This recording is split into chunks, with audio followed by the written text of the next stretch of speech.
ఓసారి కొంచెం ఇది ఆడబెట్టు అన్నాను. వాడు కిందికి మీద చూసి ఏం పెట్టాలి అన్నాడు. ఇదే ఆడబెట్టు అన్నాడు. యాడో చూస్తున్నాడు ఆయన. అది కాదబ్బా సంకలం ఉన్న బ్యాగ్ అన్నాడు. అందుకే తెలుగు భాష అట్లా ఇద్దరు ఆడోళ్ళు కొట్టినాడు. మా ఇంటికి వెళ్ళి చూస్తాను బాగుండావా? ఏం బాగులే అమ్మా. ఎందుకంటే అంత నిష్ఠూరంగా మాట్లాడతావు? ఏ కాలం వచ్చింది నీకు? మా బావ బాగా తెచ్చి పెడుతున్నాడు, నీకేం కనపడు. మీ బావ ఏం చేస్తున్నాడు? మీ బావ ఏం చేయబడతాడు తల్లి? ఉన్న తెల్లనెత్తికి రంగు పూసి నల్లగా చేసుకొని కూర్చుంటాడమ్మా మా బావ. మా బావ నల్లనెత్తి చూపిస్తాడు, నల్ల సీర కట్టుకోమంటాడు. నల్లనెత్తి చూపిస్తాడు, నల్ల సీర కట్టుకోమంటాడు.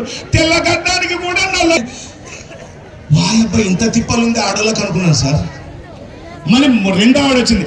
ఊకుండే నువ్వు నల్ల చీర కట్టుకునేకనే అంత యాసిరికి పడతావే. నా మొగుడైతే ఉన్న తెల్లనెత్తి అట్టనే పెట్టుకుని ఉంటాడమ్మా.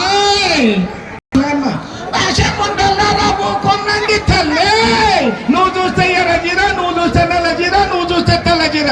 నా మొగుని నెత్తిన ఎంటకలేవమ్మా. నన్నే సీర కట్టుకోమంటారు.